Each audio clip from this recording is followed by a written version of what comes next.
මේ බොහෝම කෙටි කාලයක් ඉන්න වෙලාවේ වචනකින්වත් කිසි කෙනෙකුගේ හිතක් නම් රිද්දන්න එපා.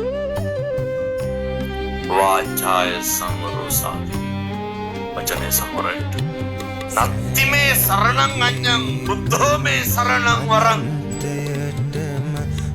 බුදුහාමුදුරුවන්ගෙන් තොර සරණක් පතන්න එපා.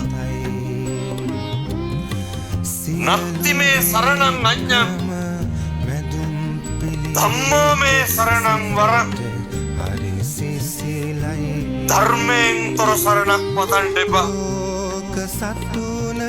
මොකද සබ්බ රතින් ධම්ම රතින් ජිනාති සියලු රතින්ට යාගිය රතියක් තියෙන්නේ ධර්මය. ඒක හොඳට කාලතුනහම සබ්බ පාපස්සා කරන එකතු අකුසලයක්වත් කරන්න එපා. කුසලස්ස උපසම්පදා කුසල් පමණක් වැඩි දියුණු කරන්න සියලු බුදුරුන්ගේ අනුශාසනා. රහසින්වත් හිතකින්වත් පව් කරන්න එපා.